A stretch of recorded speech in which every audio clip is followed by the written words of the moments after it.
really had to put my pride and ego aside and just like, you know what, I'm gonna follow the leader. My mom, she gave my dad, you know, full custody of me. A lot of the time too, people would ask me like, where's your mom? I do remember feeling a lot of like shame or like embarrassment around that. The first time I got drunk, I think it was for my grandfather's like memorial or something. You know, I started hanging out with like little older kids or people that smoked weed. I remember being like 13 and trying my first oxy. I knew I had a problem too, only cause like obsession, like the panic of being like, I need something to feel better. I was getting in fights, getting in trouble for smoking at school, drinking at school. I think that's when I was my most stubborn. It was at age and I just thought everybody was wrong. The more that I stay sober, the more that different like defects and stuff like present themselves. You know, like my life is still good even when things happen, and I'm like, what a blessing that is to have that like mindset. Labeled a slow learner. I always felt a little bit Always felt different. like there was something wrong with me. Embarrassed. Wasn't ready to see myself. I can't go any Don't lower. sell yourself short. Uncovering all those feelings. Everything was lifted at that moment. This really wasn't about not drinking. Welcome to Crosstalk, coming to you from South Florida. Please like and subscribe. Well, if you like it, please subscribe because it helps support the podcast, and share it to your friends. We are a nonprofit, and our goal is to raise money for people in need and people who need scholarships for treatment and things like that. So we really have a good cause. We want to get the message of recovery out there, and you know, all joking aside, please share and comment what you think. Today, I have a very, very good friend of mine, old friend of mine, Valentino is here. Thank you so much for coming. Welcome to Crosstalk. Thank you for having me. I know most of your story, but I'm so excited for you to share it with everyone. I met you, almost like 8 years ago. Yeah. It's so crazy. Oh my God. And you had just, you were an alumni at the treatment center we went to. Yep.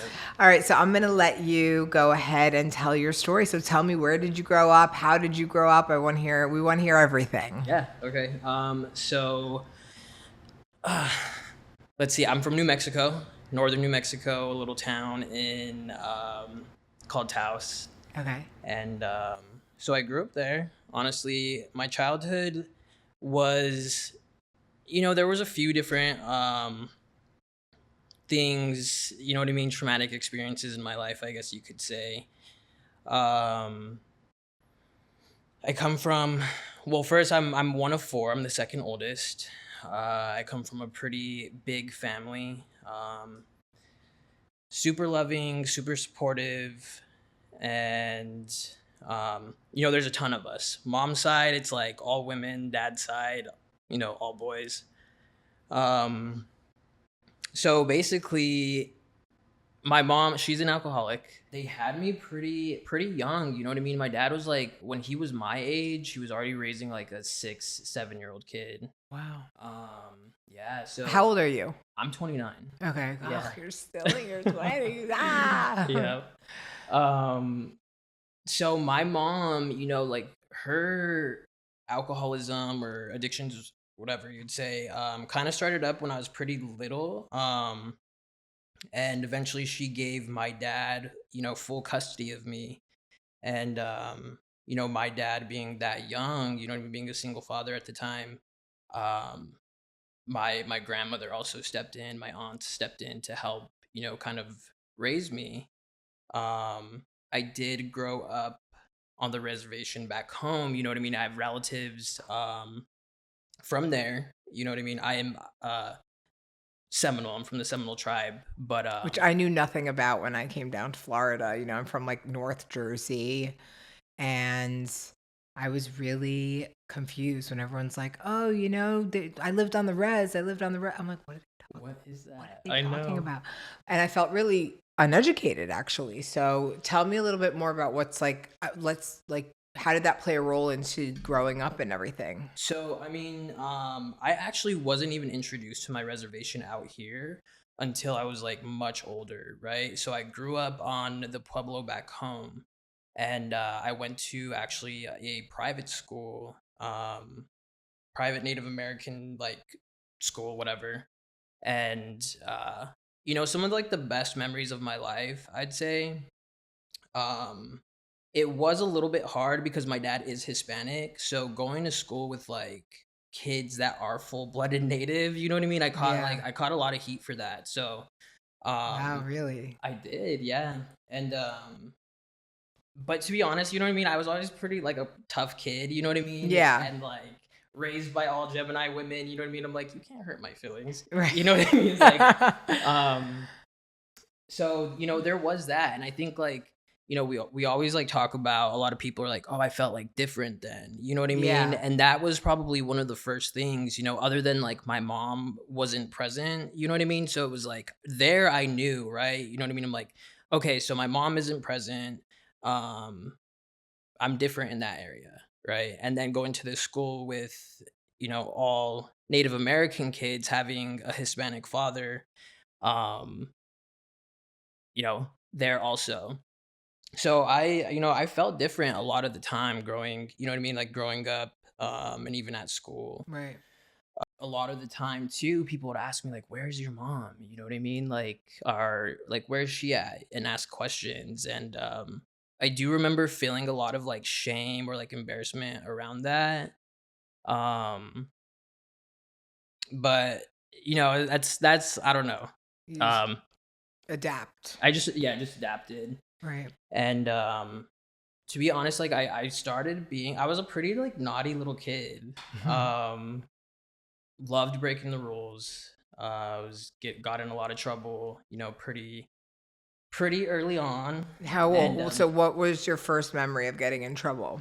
So like in school, I remember being in kindergarten writing like a curse word on the desk, you know what I mean? Like stuff like that. So that was probably like one of the first things. And I loved that. I remember like loving the thrill of doing bad things.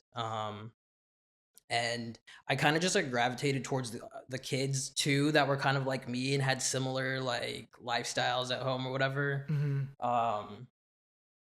And there was like one friend in particular, and we would just like fuel each other's fire, and like we're just so naughty. And that carried on up until, you know what I mean, all the way to like 8th grade, because this school was from, kindergarten through 8th grade. So it kind of just got worse, you know what I mean? The teachers were trying to like separate us and put us in different classes. And that's kind of, you know what I mean, where it all began. I think, you know what I mean, from the jump, I was always seeking something to kind of feel like outside of myself. Right. The thrill. Yeah. Very early on. So like, it must have been around like 5th grade, I think, where I had started experimenting with weed. I was like 12, so like 5th or 6th grade. Okay. Is when I smoked weed for the first time. And then shortly after that is when I decided to, you know what I mean, like get drunk for the first time. Okay. And that was with like a really close relative of mine, both those experiences. And I remember with like the first time that I smoked weed, loving it, you know what I mean? I'm like, yeah, I love this, everything's funny, and of course, like I'm gonna do this like any chance I get. But like as a 12-year-old, like you can't really, it's like, where are you gonna get it? Yeah, You know what I mean? So it was hard. like, yeah. And but you know what I mean? Like, so on my dad's side of the family, people, they drank like it's a normal thing, you know what I mean? Like after work or for like special events, you know what I mean? And your dad's from where? New Mexico. Oh, he is from okay. Yeah. And mom's side of the family though is like completely different. But she's also from New Mexico, so she's like also from New Mexico too. Yeah.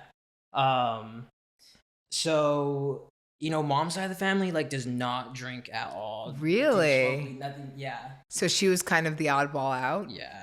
100%. I mean, now like my cousins, you know what I mean? They'll like go out and stuff, and they're normal.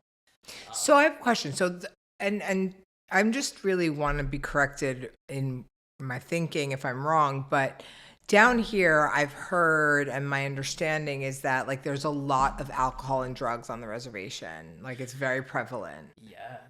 Is that the same case in New Mexico on the reservation? You know, like, Or not as much? I feel like not as much. Like, Why do you think that is? I don't know. I mean, to be honest, I'll just be real with you right now. I think like because as a Seminole, you know what I mean? Like there's more money here than there is on the res. I was going to back ask you if it was a home. money thing. Yeah, you know, there is definitely that crazy? alcoholism. Yeah. Oh, wow. But also it's like as a Seminole, I've been so just like I guess blessed to be able to, you know what I mean? I had so many more opportunities to get sober than like say people back home, you know, because they don't have a lot of resources, the same resources as like we do out here. But I definitely grew up and it's like you would see people, you know what I mean? And a lot of my friends too that I grew up with are kind of like in it, you know? Yeah. So yeah, I mean, dad's side of the family, it's like the men would drink like after work or like I said, special occasions, you know what I mean? Like weed here or there. So the first time I got drunk, I think it was for my grandfather's like memorial or something. And, you know, there's like a kid cooler with like sodas and water, the adult cooler. And we're like, you know, like taking beers and stuff. And we're like, all right, you know what? We came up with this like master plan. We're gonna get a bag, this backpack, and we're just gonna like Fill you up know the cool. fill it up. So we fill it up, and I remember we went and we sat in this like old like broken down truck in my grandpa's field, and like I mean I was so young too. I didn't know how to drink. I'm like I don't know how much like I'm supposed to drink to even like feel anything. You know what I mean? So I'm just like, so I just started drinking, and before you know it, like I felt drunk. something. Yeah, I'm drunk. And that was the first time I remember being like, okay, like I want to feel this way all the time, you know? Yeah.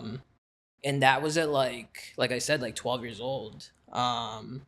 So going forward, you know what I mean? It was just like any opportunity that I got, you know what I mean? I wanted to Drink. And you were able to find it because like people around you were drinking. Yeah. And, you know, and then as we got a little bit older,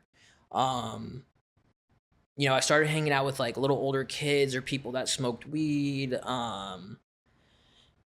you know, and started doing like, you know what I mean? Just that. I think I was like 13. I remember being like 13 and trying my first Oxy at the time. Oh, wow. Yeah, I was pretty young. And like, me and my friends, like I was saying, as I was just like, I got a little bit older, we learned how to steal alcohol from like the grocery store, you know? So we got really good at that, and we were stealing liquor from the grocery store at like 12, 13 years old. And then on the weekends, we'd like tell you know what I mean? It was one friend is like, oh, I'm staying here, we're staying there, you know what I mean? Just we did that. Yeah, completely lying as to like where we're at. Meanwhile, you know what I mean? I'm like at some house, you know what I mean, with people in their like 20s.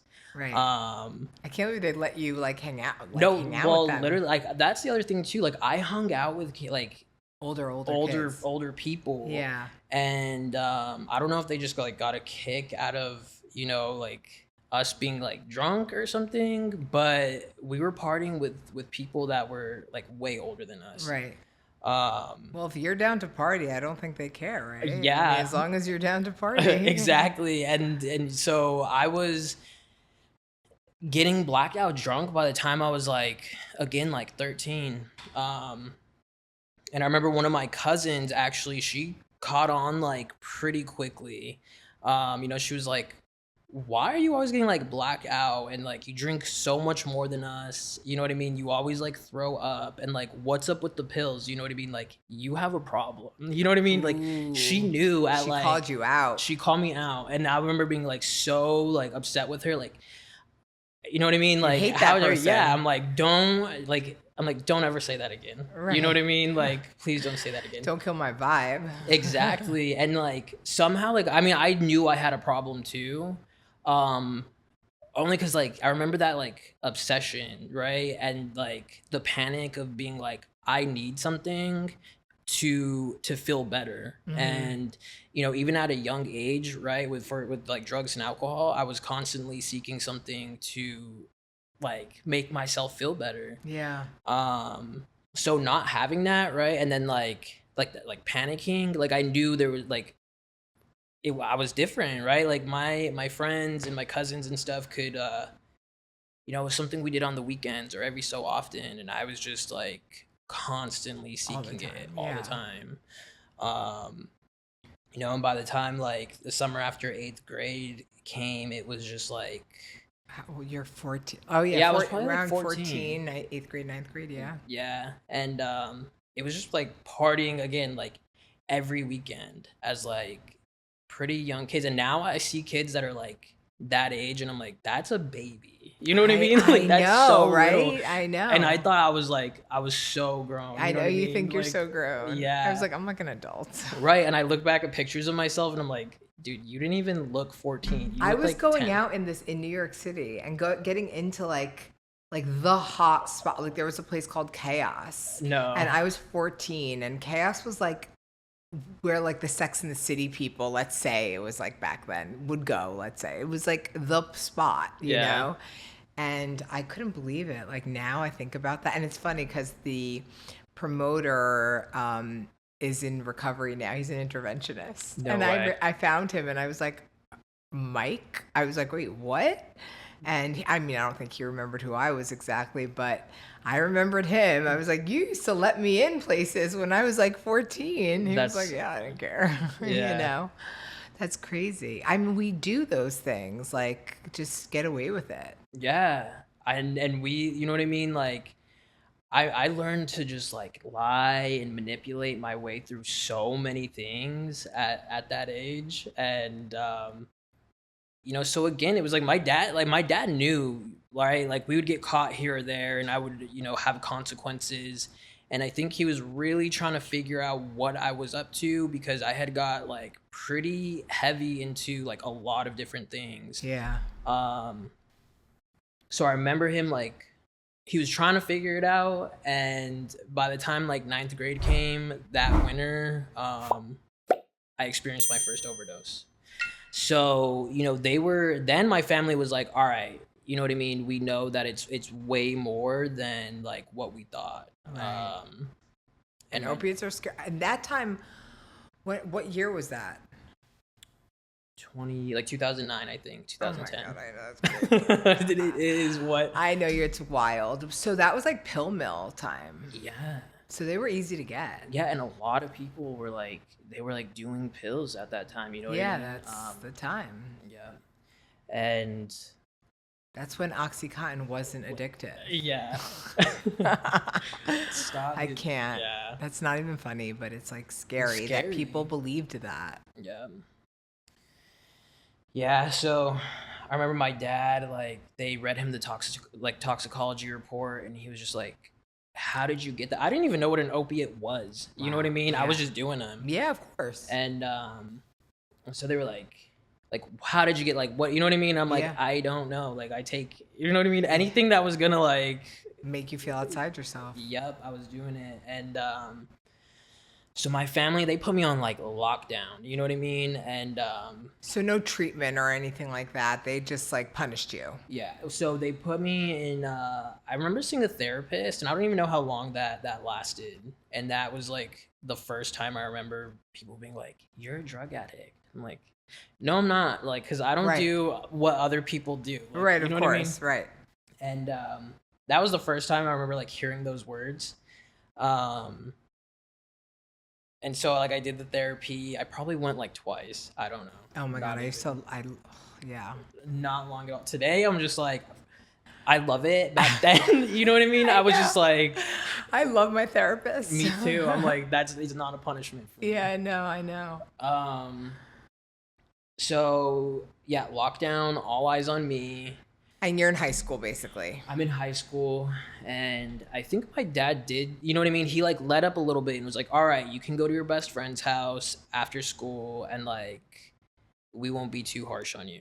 And, you know, one of us had like a bottle of whiskey somehow. So by the time I got picked up, like I'm completely trashed, right? Wow. My dad he's super, you know, he figured it out. Yeah, he was mad. I mean, like we were like, I remember like walking up the driveway and like stumbling and, you know, like had just gotten out of the hospital too, probably like not even like, probably like 2 weeks prior. Wow. Yeah. He let up pretty fast then. Yeah. That was like, yeah, I get it. It was my poor dad. I'm like, Well, thank God you have a great relationship with him today. yeah, 100%. So, you know, then going forward after that incident, it was like for real lockdown. You know, you can hang out with your friends like in the living room in front of the adults. You know what I mean? And Yeah. so I did, you know what I mean, was doing all right for a little while there. But by like the summertime, I was probably like 15 and, you know, was like introduced to cocaine at 15. Yeah. So, you know, by the time like my sophomore year of high school came, me and like a couple friends, anything that we could do to, you know what I mean, whether it be like pills or coke, like, you know what I mean, we're trying to get it, you know, Right. whether like if we're So you're still doing both opiates and now you're Yeah. doing uppers. You're just like going crazy. going crazy, and Wow. I started Would experiencing. you say there's a big culture in I mean, I feel like drugs are everywhere, fine, but like, would you say where you grew like, I can say that in North Jersey, where I grew up, it's like really rampant. Like, half the people in my brother's year have died of an overdose. Like, so many people in that I know and where and you know are in not great shape, you know, or have died or have gone to rehab or whatever. Would you say that's similar to your area, or was there just like one group that you'd say that was like not Actually, I mean, no, it is pretty similar. Rampant. And like it's changed. You know what I mean? Yeah. Like it'd be like so it's just everywhere? it's everywhere. Yeah.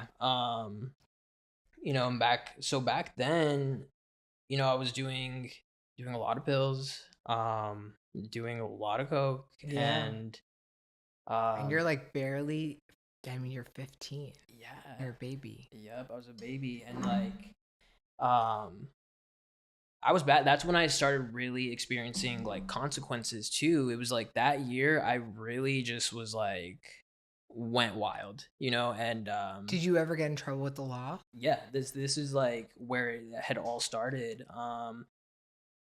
That year, you know, like I was getting in fights, I'm getting in trouble for smoking at school, drinking at school, you know, not going. There was like, you know what I mean? I would rarely even go. My dad would drop me off, I'd hop the fence. Yeah.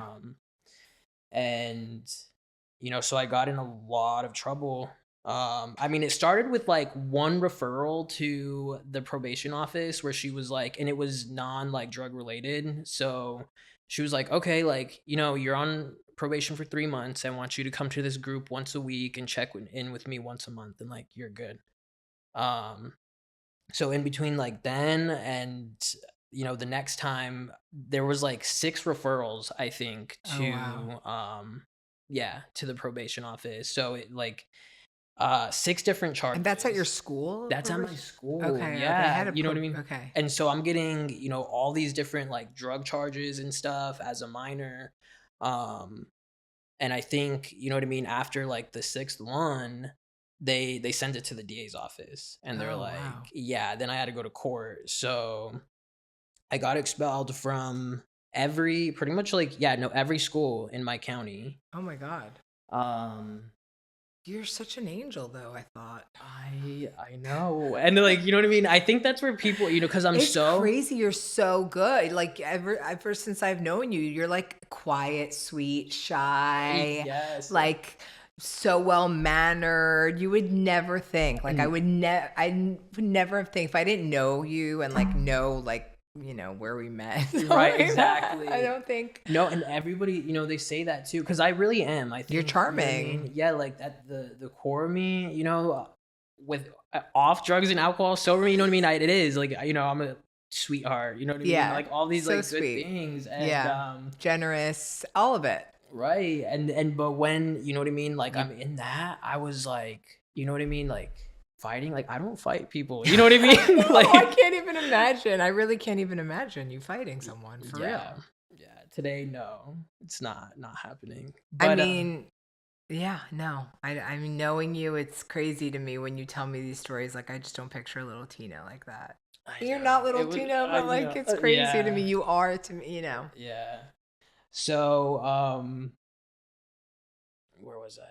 Oh, I got You were, expelled from yeah, you were school. expelled. You went, Yeah, and I remember trying to like argue with them when I had to like go in there, and I was like, "Can't you just give me another chance?" You know what I mean? They're like, "No, like we've never had anybody get more than like 3 referrals. You've had 6. You know what I mean?" I'm yeah. like, "Man." So Did your like dad try to pay your way out of it? Like, was that a thing? Did you try to do no, any of that? no, my dad was. I mean, he was pissed at me. He was just like, "No, you know what I mean? Consequences, Right. like, um." Took my phone. It was just like I was in a Yeah. lot of trouble. So I have to go to court, right? And the district attorney was basically like, I don't like you. You know what I mean? And I'm like, what? And so You don't I find me was charming? What? right. And no, well, they wanted to give me 2 years in a juvenile prison I was gonna originally. ask you, have you ever been to juvie? Yeah, I spent a lot of time in I didn't know juvie. that. But I'm Or like maybe I did, but I 22. didn't. Um, maybe I don't know, but yeah, Yeah, it I does. did. I mean, like when you meet someone like, and when you're older, those things aren't important, you know? Yeah, So what it's was that like? that. I mean, I was scared. I'm like two Is years. that a lot like a lockdown situation? Yeah, and I've known kids that like back in the day that went there. It's literally just like it's a prison but for kids. Oh wow. And luckily But you I do didn't. school. Yeah, I'm sure they would like do school and stuff in there too. But I lucked out. They were like, we're giving you 2 years of drug court, and so I'm like, all right, you know what I mean? I'll So take were it. you not doing drugs for 2 years then? No, I was. No, like you were doing I drugs, or was doing you drugs. how does that Well, work? okay. So on drug court, you have to, um, basically everything I do today, right? Like go to meetings, go to work, different stuff like that is kind of what they wanted, me to do, But and you just didn't do it. I just didn't do it. And you choose a color, and you have to call every night, and if they call your color, you have to go in for a UA. Oh, I see. Okay.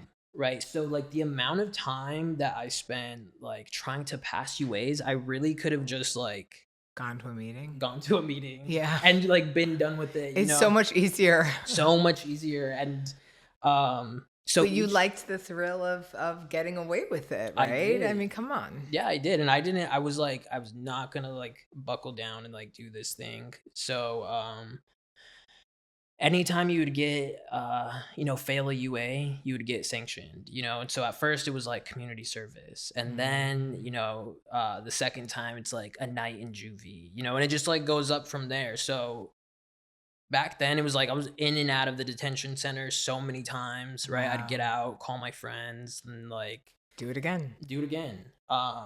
So did you graduate high school, or was that like did you get your GED later on? Like what So I actually ended up later on getting my GED. Mhm. Drug court had sent me to like a treatment center in Colorado. I was probably So you did go to treatment finally, were they like this he needs something more? yeah. And that was your first time? That was my first time. I How old were you? think I was like 16 or 17. Okay. Yeah. And so I went there. It was this treatment center in For Colorado adolescents. for adolescents, and it was so strict. But like I mean, for 7 months, that was the first time since I was like 13, right? The 7 months that I was there that I hadn't touched drugs or alcohol. Amazing. Yep, I got my GED. I got certified, like a certification in welding. Wow, I didn't know Yeah, that. That's yes. like an incredible skill to have, actually. Yeah, I mean, and it's something I could have like taken, you know what I mean? Like Yeah. really done something Yeah. with, and Yeah. I like squandered it. You know what I mean? But whatever. I mean, we don't know. Yeah. Yeah, you're right. You don't know. I could still, you know what I mean, probably do something with it if I Yeah. wanted. But I don't know about manual labor, but I anyway. mean, I know, yeah, today I'm like, no, I don't do that. But So you were in Colorado, you got your GED, and then so what is the road from now? You're like 17, right? Yeah, so I'm like 17 at this point. I got out, and I'm like, all right, now I can like enroll into college classes. Like, Did you have the intention of staying sober? Like, were you like, this is I great? did. I feel good. Yeah, like in the beginning, I really had the intention of just like doing better. And I remember, having to go speak to my PO and just like really wanting to like move forward with my life. And of course, like that wasn't the case, and I ended up I learned how to like finesse their system, and I went like 2 weeks without doing a UA, and they just like didn't catch on until they did. Right. And whole time I'm getting trashed, Yeah. So still So- opiates. opiates, cocaine, drinking, and And you're back in New Mexico. yes, I'm just trying to get a visual of. yeah, Okay. back in New Mexico, and everybody thought I was doing good. I'm Were like, you like going to meetings or anything like that, I or were would, you like so- saying you were? Well, yeah, I would say that I would go to these meetings, and I had met like another friend there that was around my age, and we would like show up to these meetings, not go in, and like forge the signatures on my paper. Right. Everybody thought I was sober, doing the right thing. I wasn't. They finally caught on that I had not done a UA in 2 weeks, and they put me on house arrest. Okay. And you're not in college at this point. No, I never Okay. signed up. You know what I Okay. mean? I wasn't. I mean, I don't know. Yeah. So they put me on house arrest basically, and that lasted, I don't even know, probably like a week, and I cut my ankle monitor off, and I went on the run for a month. Oh shit. Yeah, for about a month. God, you're a fugitive. I know. I really was. No, I really was. Like This is like were, not the searching kid for I me. know today. You know what I mean? Like Yeah. I've known you for 8 years now. I'm like, what? Yeah. I mean, I know you're naughty kind of thing, but like not that kind of, not this bad. Oh my Right. god. I mean, today I'm such a rule follower. I'm like, I cannot. You know I what I mean? know. There's no I just, way I it's can break so rules. funny to me. I mean, if I were to stereotype you, right, and see you like, I'd be like, okay, maybe he's a bad guy, all the tattoos, like, bad Yeah. guy, whatever. But like, then you get like, no, Yeah. So it's so funny to me that you're such a bad guy. Yes. So here I am. I'm a fugitive, like, of the law at like 17, and my dad actually, he pulled up to where I was at and made me turn myself in. I love your dad. Yeah. So they ended up sending me back to Colorado, and this time I was like, yeah, I'm not doing that. Okay. I was like so rebellious, running away from this place. Me and my buddies we'd run away, and we'd go into town and steal whatever we could from the grocery store, and they'd pick us up. Cops would bring us back. We're intoxicated, and I had ended up turning like 18, I think, in there. So when I turned 18 and they realized that like I kept, going AWOL from this place and coming back like drunk, they were like, yeah, we think you really actually have a problem with substances and alcohol or whatever, and they're just like, Oh, so this wasn't a treatment center for it was. I mean, it was, but it was more like behavioral. Oh, okay. And they, you know what I mean? They try to help us with like the drug and alcohol stuff, but it was But they like, think it's really behavioral, like acting out Yeah. stuff. Okay, not like addiction, like serious. yeah. Well, not that it's not. You know what I mean? So they basically were like, yeah, no, you have a problem. So we're gonna send you somewhere that really focuses on like drugs and alcohol. And they sent me to Florida, and I'm 18 at this point. Wait, is this where we went? No, Okay. no, not yet. But they sent me to a treatment center it was actually in Fort Lauderdale. Okay. And it was a treatment center that my tribe actually used to own, and that's where I got integrated with, you know what I mean, my The tribe tribe here. Yeah. Right. So, you know, I started meeting a lot of other tribal members, being involved with like their recovery program that they have. It's very serious, their recovery program. I remember, you remember like I had a roommate who was a Panther too. Yeah. So Yeah. Yeah. Love that. And so, you know, met a lot of my family and stuff out here, and like, so it was really special, you know what I mean? Like really cool. And, got more involved with like meetings and stuff, and had did a you little feel bit- more connected here? so much more connected. And I loved it, you know. But that only lasted like so long because I ended up like getting a call from my PO where I had to check in with her, you know, because I'm still on probation and everything in New Mexico. Yeah. And I called to like check in with her, and she was like, drug court terminated you from the program, so like I'm not holding you, congratulations, You're free. you're free. Yeah, I'm free. And even back then, I remember being like, I wanted to stay here. I wanted to really now like go to college and just Get sober. get sober. And Yeah. as soon as I heard I was free, all of that was like out the window. All I could see was like back home, my friends, you know, and Yeah. I was gone like the next day. You know what I mean? And Yeah. so I got home and immediately was like back to it. And then you came back here. Yeah. So I ended up coming back here like later on, you know, after just a whole bunch more of like The same stuff. same thing, you know what I mean? Yeah. So it just got progressively worse, you know, like harder drugs, really like the wrong crowd. And when I say like the wrong crowd, this was like really like the not people that you want to hang out with. You know, I got involved with like gangs and stuff. Were you selling drugs, things like that? I mean, I wasn't personally, but I definitely was like, I you know, I lived in like trap houses and Yeah. whatever, you know Yeah. what I mean, and hung out with people that did sell drugs.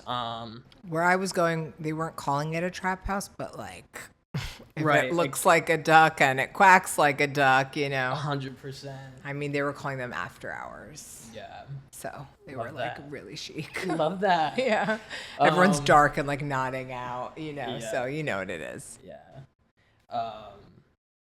But yeah, basically, you know, it increased, it got worse. Yeah. My consequences got worse. You know, experienced a lot. My family also at a certain point was kind of just like over it. They But you never, were you ever working or anything? Like, never, no, no, you just were able to keep going. yeah. Why didn't anyone cut off your monetary supply? I mean, they did. They finally did once I ended up coming, you know, out here to Florida back in, so this was like 2015 when I got to, came back to Florida. And that's when you went to Karen. yeah. Okay. Well, I went somewhere else first and then to Halfway. Got kicked out of there, you know what I mean? Had money to like get an apartment, and that's when the Yeah. tribe was like, yeah, well, you know what? Like, we're tired of like putting you in detoxes and different treatments and stuff, and like you just not getting it. You know, like we're tired of spending the money on you, basically. Yeah. And I was cut off. You know, and I'm like, what do I do now? You know what I mean? Right, I was yeah. like, nah, I was freaking out. And they kind of gave me the option of being like, okay, you can go back to the other place or you can go to a new place. And I'm like, I caused way too much trouble in this other place. You know what I Right. mean? So I'm not going there. I'll go back to this. I'll go to this new treatment center, you know, where I can play the treatment game and manipulate Yeah. my way through Sure. it. Yeah. And The Olympic size swimming pool. exactly. Right. Yep. And they're, you know, and they told me They're it's selling like, it to you. Yep. And they're like 30 days, you know what I mean? Like, it's gonna be 30 days. I get there, and it was funny because actually one of my cousins from, you know, here in Florida was they put us in the same house. So I get in there, it was like a weekend, and I'm like, my cousin's there, and I'm like, what? You know what I mean? Like, why? Was he like, yeah, and it's not 30 days. It's 84 to life. Exactly. Yeah. No, I was like, he's like, how long did they tell you that you have to like stay here? And I'm like, only 30 days. You know, I mean, it's whatever. He's Everyone's like, so adamant about it. Too. right, exactly. And I'm like, He was like, no, like, he's like, you don't even know like the can of worms you've opened, you know? And I'm like, what? And so when I get there, you know what I mean? I get to like the groups and stuff and just like not compliant, and it made my life so much worse. Yeah. Right? And like, I didn't, you know what I mean? I really thought 30 days. I stayed there probably like a little under a year. Do you feel like you did a lot of work there though? 100%. Are you like, I know it's been a long time and there's been like bumps in the road and things like that, but do you think that like a lot of your foundation was built there, or do you think Absolutely. that it's like a little bit of each place? Like what changed basically? Because I know there's been bumps in the road, but like really I feel like you were really open to doing it Yeah. at some point, you know? Yeah.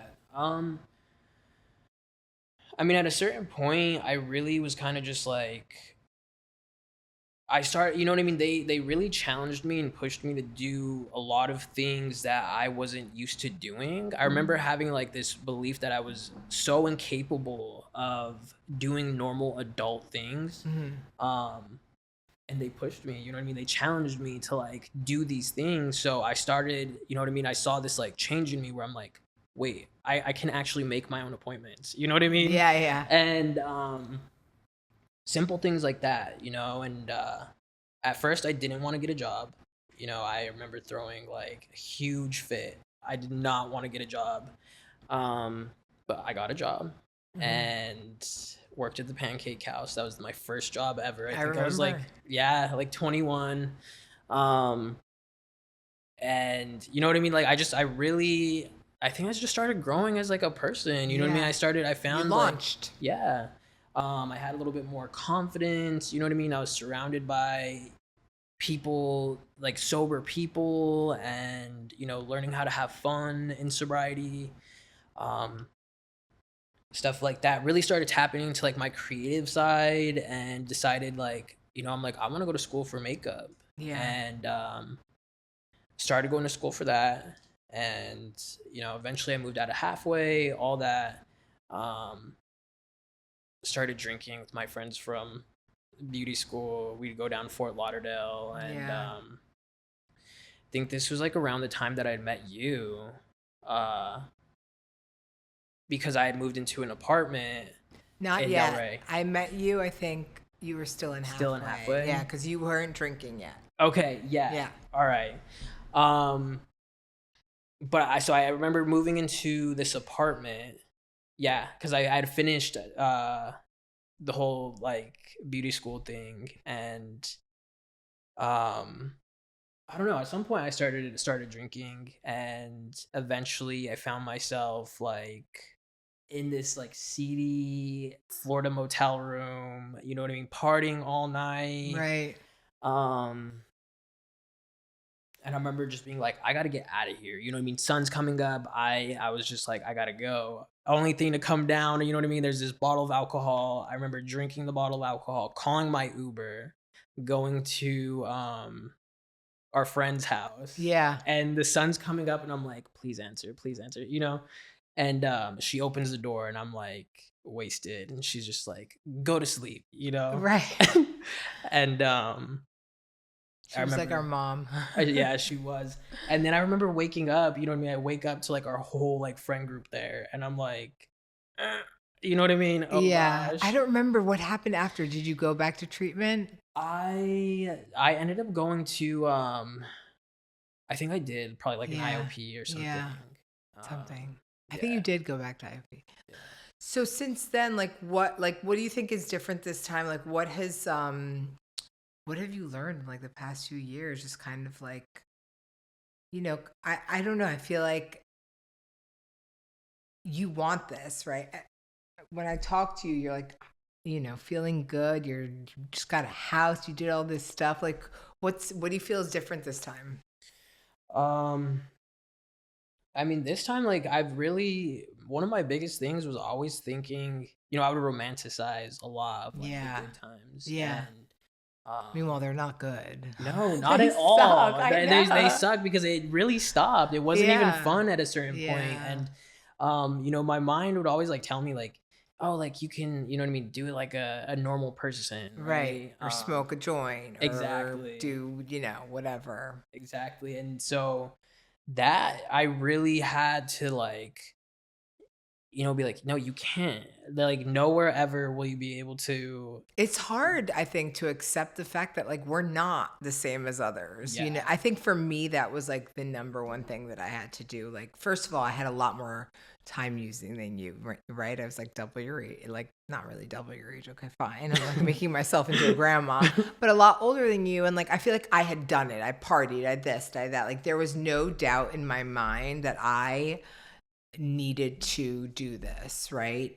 But I early on accepted that I was different. I was like, okay, I really am different. Like it sunk in, like I knew I was, because like all my friends were able to do what I was doing, but then able to work, able to have a family, able to this, able to that. Like they had like moved on with life.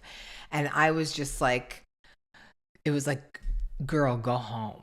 You know what I mean? Like the party is over. Go home. But I couldn't. I had to be like Exactly. days later No, literally. And begging the DJ to come back, Yeah. like go home. exactly. It was a big part of that, you know what I mean, was accepting that I'm not, you know what I mean, like my normal friends or, you know what I mean, people that can do that. Do you miss it at all? No. I know. Never. Even when I'm like, I go to shows and stuff and I'm just like, yeah, I don't miss that. Yeah. Little baggies come out and I'm just like, you're gonna feel like crap. You know what I mean? Yeah. And I don't miss it. I get it. But I think that was like one of the things for me, right? Like all my friends were like doing all these things, you know what I mean? And here I am like still trying to like beat this thing. Like where finally I remember it was just like God bringing me to my knees and being like, I surrender. Yeah. You know what I mean? Like I can't do this anymore. So what happened in the past, like 2 years ago, I guess, that made you, what was like the culminating events that got you back into, because you're a year and a half now sober, which is amazing. And like what got you back on this like train?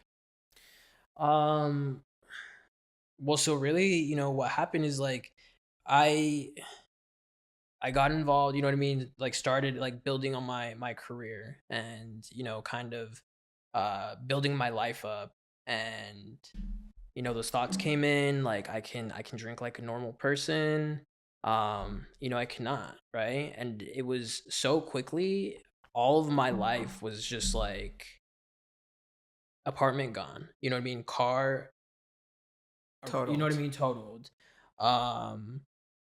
Career, you know what I mean? Like it's Just not, garbage. Everything Yeah. kind of crumbled. yeah, and I found myself back in the same, you know what I mean, position where I'm just like, oh God, and so after like 7 years I went back to treatment and That's amazing. yeah. Where did you go? Here in Del Rey, it's called Rico. Oh yeah, I know. Yeah. Of course, they do great work too. They Great do- place. Yeah. I honestly like I've gone to like some trainings there, like recovery coach stuff. Yeah. No, so you know what I mean? I ended up it was really hard, honestly, and I had gotten so close with my boss at the time. Like she took me in at a time where like I think I had like 2 days sober. She Yeah. took me under her wing and like mentored me and really like showed me everything that I know. And it was really hard, you know what I mean, when I relapsed because it was just like, man, I felt like I was letting down like everybody. You know what I mean? It's just so much shame and Yeah. and all these different things, and it was like it was really difficult. And I was scared. You know what I mean? When I went back to treatment, I didn't know what I was gonna do. You know what I mean? Where I was gonna go from there, and um, from the past, learning in the past, I'm like, all right, well, what am I gonna do? You know what I mean? I start praying, and I'm just like, Yeah. willingness. You know what I mean? Yeah. Like, just give me the willingness. And I got a new sponsor, and who's like my best friend today. Yeah. He's not my sponsor anymore, but he still is one of my really good friends. And I remember him just telling me like, Tino, like guys like us don't have the luxury of doing a little. And so when it comes to this work, you know what I mean? It's like I got to do a lot. Yeah. And I really kind of just like hopped in with people that were doing the thing. Yeah, And really had to put my pride and ego aside and just like, I'm gonna follow the leader. And Oh my God, I say, I love that expression, follow the leader, because that's all I did. I was like, okay, like Nancy, my sponsor, I was like, follow the leader, follow this woman, whatever she says, I will do, and it worked. And yeah, exactly. Because I'm like, if it's working for these people, then like I'm just gonna do what they do.